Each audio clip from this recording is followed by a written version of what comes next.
이 시간 우리가 은혜 받을 하나님 말씀은 여호수아서 3장 5절부터 17절까지의 말씀을 함께 교독하도록 하겠습니다. 제가 가진 성경으로는 구약성경 322페이지에서 323페이지에 있는 여호수아서 3장 5절부터 17절까지의 말씀입니다. 5절을 제가 먼저 읽습니다. 여호수아가 또 백성에게 이르되 너희는 자신을 성결하게 하라. 여호와께서 내일 너희 가운데 기이한 일들을 행하시리라. 여호수아가 또 제사장들에게 말하여 이르되 언약궤를 메고 백성에 앞서 건너라 하매 곧 언약궤를 메고 백성에 앞서 나아가니라.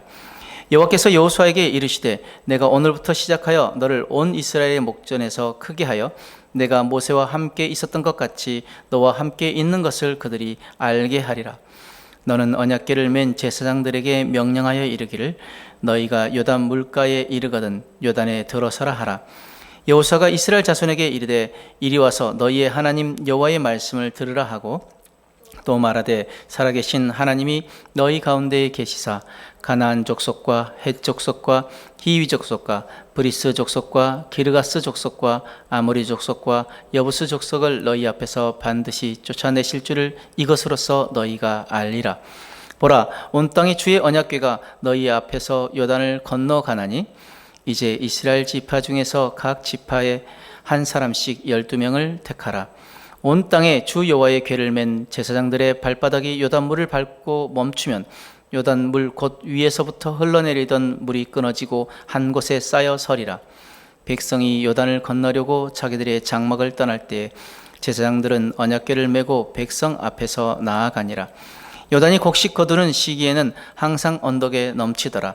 궤를 맨 자들이 요단에 이르며 궤를 맨 제사장들의 발이 물가에 잠기자 곧 위에서부터 흘러내리던 물이 그쳐서 사르단에 가까운 매우 멀리 있는 아담 성읍 변두리에 이르나 한 곳에 쌓이고 아라바의 바다 여매로 향하여 흘러가는 물은 온전히 끊어짐에 백성이 여리고 앞으로 바로 건널세. 함께 있습니다. 여호와의 언약궤를 맨 제사장들은 요단 가운데 마른 땅에 굳게 섰고 그 모든 백성이 요단을 건너기를 마칠 때까지 모든 이스라엘은 그 마른 땅으로 건너갔더라. 아멘. 함께 읽은 말씀을 가지고 잊지 않기 위하여라는 제목으로 함께 은혜를 나누길 원합니다. 지금 이스라엘 백성들은 오랫동안 기다리던 가나안으로 들어가는 날이 다가왔습니다.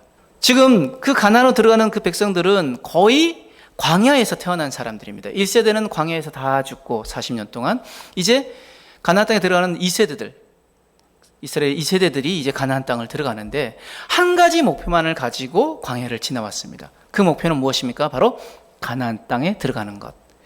이제 그들 눈앞에 가나안 땅이 놓여 있습니다. 그럼 왜 그렇게 가나안 땅에 들어가려고 했을까요? 바로 500년 전 하나님께서 아브라함과 하신 그 약속 때문입니다. 창세기 15장 18절에서 21절 말씀에 그날에 여호와께서 아브라함과 더불어 언약을 세워 이르시되 내가 이 땅을 애굽 강에서부터 그 큰 강 유브라데까지 네 자손에게 주노니 곧 겐 족속과 그니스 족속과 감몬 족속과 헷 족속과 브리스 족속과 르바 족속과 아모리 족속과 가나안 족속과 기르가스 족속과 여부스 족속의 땅이니라 하셨더라. 지금 500년 동안 계속됐던 그 약속이 오늘 드디어 이루어지는 것입니다. 그래서 여호수아가 백성에게 뭐라고 이야기하느냐? 우리 3장 5절 말씀 다시 한번 같이 읽어볼까요? 시작. 여호수아가 또 백성에게 이르되 너희는 자신을 성결하게 하라.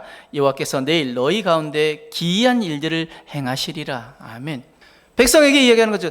야, 드디어 우리가 그렇게 그 약속되었던 가나안 땅에 들어가게 되었다. 그리고 내일 하나님이 너희 가운데서 기이한 일들을 행하실 것이다. 지금 우리가 3장을 읽었지만 전체 그 이야기는 3장에서부터 5장까지 백성들이 요단강을 건너는 장면들이 기록되어 있습니다. 이 전체가 하나의 이야기입니다. 그러니까 충분한 효과를 위해서 하나로 묶어져야 하는데 이 3장에서 5장은 언약에 대한 강조로 연결되어 있습니다. 첫 번째 요단강을 건너고 그리고 그 건넌 곳에 가서 기념비를 세웁니다. 그리고 요단강을 건넌 후 가나안 정복을 시작하기 전에 길갈에서 언약을 갱신하고 언약의 표징을 발표하게 합니다. 그렇다면 하나님은 이스라엘 백성들에게 요구하신 것이 있는데 무엇을 요구하셨을까요? 하나님의 언약과 하나님만이 오직 유일한 하나님을 잊지 않고 기억하게 하시려고 네 가지를 요구하십니다. 첫 번째는 언약궤를 앞세우라고 하십니다. 그럼 왜 언약궤를 앞세우라고 하셨을까요? 주권자 되신 하나님을 의지하는 것을 잊지 않게 하려고. 요단강을 건너는 사건은 모세의 인도 아래 홍해를 건너는 사건과 병행구절입니다. 계속해서 지금 말씀 가운데 무엇을 강조하냐면 언약궤를 강조하고 있는데 3장에 9번, 4장에 7번을 강조하고 있습니다. 그럼 왜 이렇게 언약궤가 중요하냐? 바로 백성 가운데 하나님의 임재의 상징을 의미하기 때문입니다. 그 언약궤는 출애굽기 25장에 처음 언급되어지는데 그 모양이 길이가 1m 14cm, 높이는 68cm입니다. 안과 밖에 금으로 발랐고요. 그리고 뚜껑은 순금이었습니다. 그 뚜껑 위에는 두 천사가 양쪽 끝에서 서로 마주보고 서 있습니다. 그 날개 사이에 하나님의 임재를 상징하는 것이었고요. 그 궤를 운반할 때는 양쪽 끝에 부착된 거리에 막대기를 꿰어서 어깨에 메고 운반했습니다. 레위인들이. 그리고 움직일 때 모세가 이렇게 외쳤습니다. 민수기 10장 35절 36절 말씀에 궤가 떠날 때에는 모세가 말하되 여호와여 일어나사 주의 대적들을 흩으시고 주를 미워하는 자가 주 앞에서 도망하게 하소서 하였고 궤가 쉴 때는 말하되 여호와여 이스라엘 종족들에게로 돌아오소서 하였더라. 이렇게 모세가 외쳤습니다. 자, 이렇듯 이 언약궤가 상징하는 그 상징성이 있는데 그 상징성은 첫 번째, 하나님의 주권과 능력과 통치를 상징합니다. 언약궤를 따라 요단강을 건넌다는 것은 모세의 인도로 홍해를 건넌 것과 동일합니다. 하나님께서 홍해에서 행하셨던 그 능력을 이곳에서도 행하신다는 의미죠. 또 한 가지, 하나님의 거룩하심을 상징합니다. 그 상자 안에 율법의 두 돌판이 있는데 그 돌판에 하나님의 도덕적 성품이 기록되어 있었습니다. 그러므로 율법을 범하는 것은 하나님의 성품을 범하는 것이었고 의로운 통치에 반역하는 것이었습니다. 세 번째로 하나님의 공의를 상징합니다. 아론과 미리암이 모세의 권위에 도전했을 때 언약궤가 있는 회막 앞으로 와서 판결을 받았습니다. 민수기 12장 1절에 15절 내용이죠. 이처럼 언약궤는 하나님의 심판을 묘사하고 있습니다. 네 번째로 하나님의 자비를 상징합니다.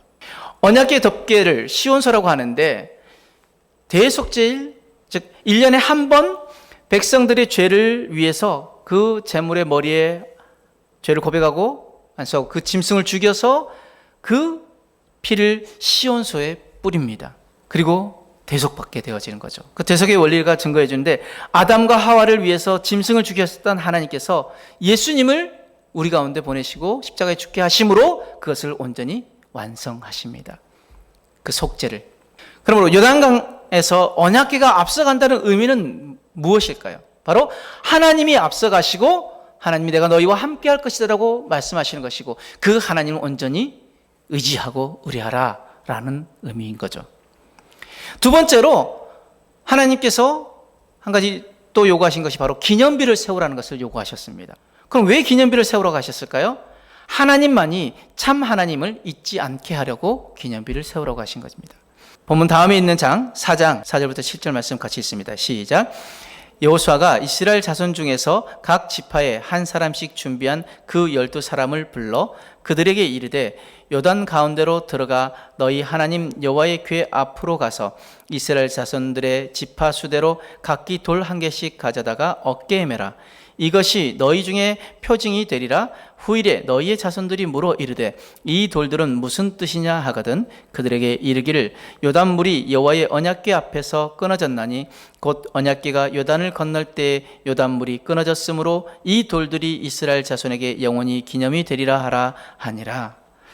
지금 기념비를 세운 이유가 하나님을 잊지 않게 하려고. 그러면서 4장 9절 말씀에 여호수아가 또 요단 가운데 곧 언약궤를 맨 제사장들의 발이 선 곳에 돌 12를 세웠더니 오늘까지 거기에 있더라. 두 개의 기념비를 세우는데요. 첫 번째는 12명이 그 강바닥에서 돌을 주워서 강 서쪽 두 개의 기념비를 세웠습니다.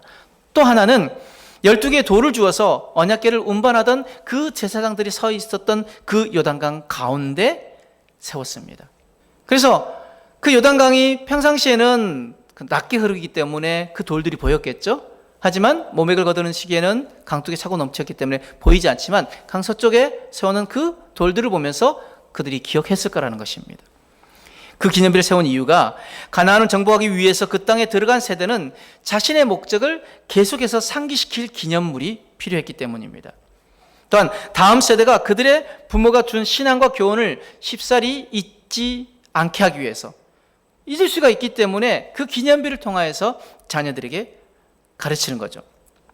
우리가 읽었던 말씀처럼 여호수아 4장 5절에 7절에 그들에게 이르기를 요단 가운데로 들어가서 너희 하나님 여호와의 궤 앞으로 가서 이스라엘 자손들의 지파 수대로 각기 돌 한 개씩 가져다가 어깨에 매라. 이것이 너희 중에 표징이 되리라.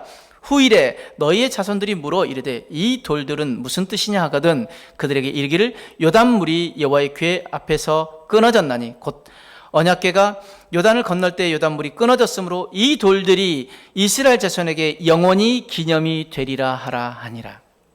하나님이 하신 일들을 기억하게 하시기 위해서 그 돌들을 세우게 했다는 것이죠.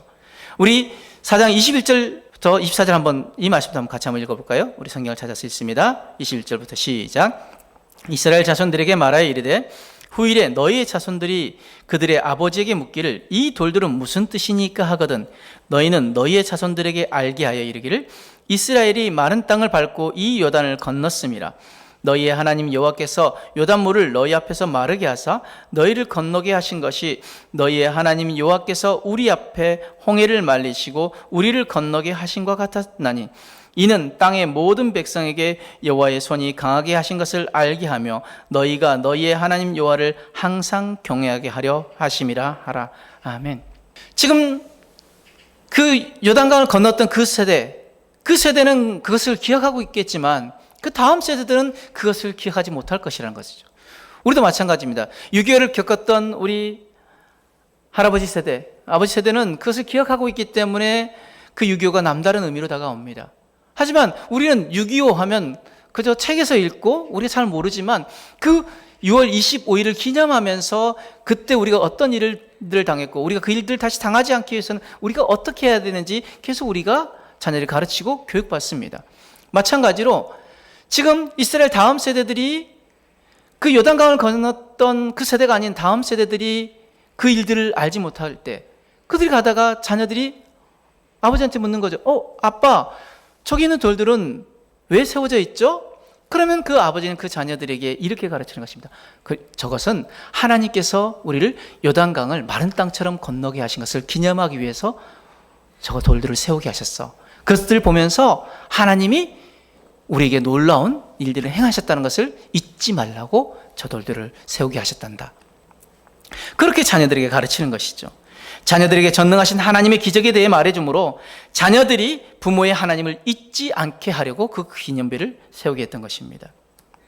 또한 세상의 모든 백성이 오직 하나님만이 유일한 하나님이신 것을 알게 하려고 그 기념비를 세우게 했을 것입니다.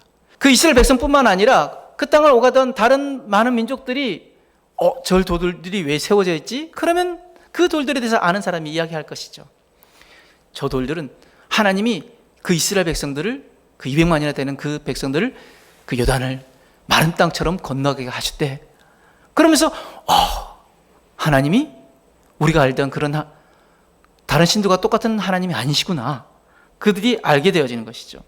여호수아 4장 24절 이는 땅의 모든 백성에게 여호와의 손이 강하신 것을 알게 하며 너희가 너희의 하나님 여호와를 항상 경외하게 하려 하심이라 하라. 그 기념비를 세운 것은 하나님 여호와를 항상 경외하게 하려고 그리고 하나님 손이 강하신 것을 그들로 알게 하려고 그 기념비를 세우게 했다는 것입니다. 그래서 프랜시스 셰퍼는 이 기념비에 대해서 이렇게 이야기합니다. 그 돌들은 이 하나님이 다르다는 것을 주위 다른 나라에 말하려는 것이다. 그분은 실제로 존재하신다. 그분은 살아계신 하나님이시요 이 세상에 편재하시며 실제적인 능력을 소유하신 하나님이시다. 그것 때문에 기념비를 세우게 하셨습니다. 세 번째로 할례를 행하게 하십니다. 그렇다면 왜 할례를 행하게 하셨을까요? 바로 구별된 것을 잊지 않게 하시려고. 언약의 표징이었던 할례와 유월절을 길갈에서 다시 시행하여 백성들을 성별시키십니다. 요단강을 건넌 후 지금 여리고를 공격하기 전에 시행됐는데 이것은 세상의 지혜와는 정반대되는 행위였습니다. 지금 여리고 사람들은 두려워하고 있었습니다. 여호수아가 2명의 정탐꾼을 보냈을 때 여리고에 보냈을 때 여리고 백성들이 그 이스라엘 백성들로 인하여서 간담이 녹았다라고 이야기합니다. 여호수아 5장 1절 우리 한번 같이 읽어봅니다. 같이 읽습니다. 시작. 요단 서쪽에 아모리 사람의 모든 왕들과 해변에 가나안 사람의 모든 왕들이 여호와께서 요단물을 이스라엘 자손들 앞에서 말리시고 우리를 건너게 하셨음을 듣고 마음이 녹았고 이스라엘 자손들 때문에 정신을 잃었더라. 지금 그들이 마음이 녹고 정신을 잃어버릴 만큼, 왜요? 어마어마한 일들이 일어났거든요. 200만 명이 요단강을 건넌 사실만으로 가나안 백성들은 공포에 떨고 있었습니다. 요단 강물이 불어나서 건너지 못하리라 생각했지만 갑자기 물이 끊어지고, 지금 내려가던 물이 끊어지고 내려오던 물은 거꾸로 거슬러 올라가서 수 킬로미터로 거슬러 올라가서 아담읍 변방에 홍수가 나게 만들어 버렸습니다. 그리고 200만 명이 건넙니다. 이것은 가나안 사람들에게 대단한 공포를 유발했을 것입니다. 이미 이전에 지금 시온과 옥, 가장 강한 왕들을 그들을 죽이고 또 그 길을 통하여 나오고, 그 전에 행했던 어떤 일들, 홍해를 건너게 하시고 그동안 광야 가운데서 하나님께서 구름기둥 불기둥으로 인도하신 그 모든 사실들을 들었을 것입니다. 이것도 충격적인데 지금 자기들의 눈앞에 보이는 것, 그것은 들었던 이야기고, 지금 눈앞에 이스라엘 백성들이 그 요단강을 마른 땅처럼 건너는 그 놀라운 사실을 통하여서 지금 여리고의 백성들은, 가나안 사람들은 공포심에 사로잡혔습니다. 그래서 가나안 백성들은 전쟁을 위한 최후의 준비를 하고 있었을 것입니다. 그런데 이때 할례를 행한다는 것은 상상할 수 없는 일입니다. 왜요? 우리가 잘 알고 있듯이 야곱의 딸 디나가 세겜의 추장 아들에게 욕보임을 당합니다. 그러자 그 세겜의 추장 아들이 그 디나를 사랑하여서 그 아버지를 데리고 야곱에게 와서 결혼하고 싶다고 이야기하죠. 그러자 그 오라버니들이 뭐라고 이야기합니까? 우리는 할례 받지 않은 사람들하고 통혼할 수 없다. 너희가 할례를 받으면 우리가 함께 통혼할 수 있다. 그러니까 그 세겜 추장과 그 아들이 그 성에 들어가서, 야, 우리 할례를 하자. 그러면 저 야곱이 가지고 어마어마한 재산들이 다 우리 것이 될 것이다 라고 이야기를 하는 거죠. 그래서 그들이 할례를 받고 3일째 고통스러워하고 있을 때, 창세기 34장 25절, 제3일에 아직 그들이 아파할 때 야곱의 두 아들 디나의 오라버니 시몬과 레이가 각기 칼을 가지고 가서 몰래 그 성읍을 기습하여 그 모든 남자를 죽이고, 지금 할례를 행하고 나서 며칠 동안은 움직이지 못합니다. 너무 고통스러워서. 만약 여리고의 군대가 이 소식을 알고 공격해온다면 꼼짝없이 당할 수밖에 없습니다. 그런데 하나님의 지혜와 인간의 지혜는 다릅니다. 하나님은 군사력을 의지하는 것보다 하나님을 의지하기를 더 원하고 계셨던 것입니다. 아, 이거 우리 힘으로 안 되는구나. 만약 그들이 요단강을 건너고 바로 여리고를 진격해서 여리고를 함락시켰더라면 아마 이스라엘 백성들은 자신들의 힘으로, 자신들의 능력으로 그 여리고를 함락했을 것이라고 생각했을 것입니다. 그런데 지금 그 여리고 앞에서 길갈에서 할례를 행하고 고통 가운데 있을 때 그 어떤 민족도 그 이스라엘에게 함부로 접근하지 못하게 하나님이 막으셨던 것이죠. 무엇을 통해서? 공포심을 통하여서, 두려움을 통하여서. 할례는 백성이 하나님의 백성이 되었음을 인식하고 고백하는 것이고, 생명의 주권이 하나님께 있음을 고백하는 행위였습니다. 네 번째로 또 한 가지를 더 행하게 하셨는데, 바로 유월절을 지키게 하십니다. 왜 유월절을 지키게 하셨느냐? 바로 하나님이 구원하셨다는 것을 잊지 않게 하시려고. 우리 5장 10절 말씀 한번 같이 한번 읽어볼까요? 여호수아 5장 10절 같이 읽습니다. 시작. 또 이스라엘 자손들이 길갈에 진쳤고 그달 14일 저녁에는 여리고 평지에서 유월절을 지켰으며, 이스라엘 백성이 그 애굽에서 종살이 하던 중 하나님께서 그들을 해방시킨 것을, 그 사건을 기억하게 하기 위해서 바로 이 유월절은 그 사건들과 관련된 절기입니다. 하나님께서 이집트에서 10번째 재앙으로 모든 처음 난 것들을 치실 때 문설주와 임방에 양의 피를 바른 집은 넘어갔습니다. 그래서 유월, 넘어갔다 해서 그 유월이죠. 이스라엘 백성들이 구원받은 사건을 기념하기 위함이었고 계속 지키라 명하십니다. 출애굽기 12장 11절에 14절에 너희는 그것을 이렇게 먹을지니 허리를 동이고 신을 신고 손에 지팡이를 잡고 급히 먹으라. 이것이 여호와의 유월절이니라. 내가 그 밤에 애굽 땅에 두루다니며 사람이나 짐승을 막론하고 애굽 땅의 모든 처음 난 것을 치고 애굽의 모든 신을 내가 심판하리라. 나는 여호와라. 내가 애굽 땅을 칠 때 그 피가 너희가 사는 집에 있어서 너희를 위하여 표적이 될지라. 내가 피를 볼 때 너희를 넘어가리니 재앙이 너희에게 내려 멸하지 아니하리라. 너희는 이 날을 기념하여 기념하며 여호와의 절기를 삼아 영원한 규례로 대대로 지킬지니라. 하나님이 분명히 말씀하셨습니다. 야, 이거 너희가 기억하여서 대대로 지켜라. 유월절은 하나님의 구원의 은혜와 그분의 언약을 상기시키는 중요한 절기였습니다. 하나님의 심판과 구원을 상징하며 순종과 믿음을 강조하는 그 절기였습니다. 유월절이 예표하는 것은 바로 어린 양의 피는 죄를 덮고 구원을 가져오는 예수 그리스도의 희생을 예표하는 것이기도 합니다. 이 절기는 하나님의 구속 사역과 신실하심을 기념하고 그리고 그 신앙의 중요한 본질을 담고 있는 절기입니다. 따라서 유월절은 백성이 주의 백성으로 살아갈 것을 하나님과 언약을 맺고 하나님과의 약속과 과거의 구원의 역사를 기념하는 절기가 바로 유월절입니다. 하나님께서는 하나님의 언약과 하나님만이 오직 유일한 하나님임을 잊지 않고 기억하게 하시려고 이스라엘 백성들에게 요구하신 4가지 다시 한번 기억하시기 바랍니다. 언약궤, 기념비, 할례, 유월절. 언약궤는 너희의 주인 되신 하나님만을 의지하고 말씀에 순종하라는 것을, 기념비는 하나님만이 참 하나님이시라는 것을, 할례는 너희는 구별된 하나님 백성이라는 것을, 유월절은 하나님이 구원하셨다는 것을 기억하게 하시려고, 그것을 잊지 말라고 이스라엘 백성들에게 요구하신 것입니다. 말씀의 결론으로, 그렇다면 하나님은 우리에게 무엇을 요구하십니까? 하나님은 우리에게 무엇을 원하십니까? 하나님은 우리의 마음, 우리의 생각을 소유하기를 원하십니다. 그리고 우리가 잊지 않기를 원하십니다. 언약궤를 통해서 내가 함께 할 것이다, 내가 앞서 행할 것이다, 그러므로 너희는 나만을 의지하고 말씀보다 앞서지 말라, 이것을 깨닫기를 원하는 것이고, 기념비를 통해서 하나님이 하셨고 하나님이 이루셨다는 것을 잊지 말라고, 또한 할례를 통해서 우리의 생사화복은 하나님으로부터이고 우리의 삶의 주인은 오직 하나님이시라는 것을 잊지 말게 하려고, 유월절을 통해서 잊지 마라, 기억하라, 누가 너희를 구원하셨는지, 그것을 우리로 하여금 잊지 않고 기억하게 하시려고 하나님이 이 말씀을 통해서 우리를 깨닫게 하십니다. 그럼 우리는 잊지 말아야 합니다. 하나님이 누구신지, 그리고 하나님이 어떤 분이시고 이스라엘 백성들과 나에게 어떤 일들을 행하셨는지 잊지 말아야 합니다. 잊지 않기 위해서 우리는 매일 우리의 입술로 이렇게 고백해야 합니다. 내 삶과 우리 가정과 우리 교회의 주인은 오직 하나님 한 분뿐이십니다. 나를 구원하신 분이 하나님임을 잊지 않겠습니다. 그 하나님을 온전히 의지하고 하나님보다 앞서지 않겠습니다. 하나님이 이루실 것을 믿고 말씀하신 대로 순종함으로 따라가겠습니다. 이 고백이 매일 우리의 삶의 고백이 되어야 될 줄 믿습니다. 그 고백으로 하나님 행하셨던 놀라운 일들을, 하나님이 행하실 놀라운 일들을 우리가 기대하며 잊지 않고 기억하고 살아가는 저와 여러분들의 삶이 되어지길 주님의 이름으로 축복합니다.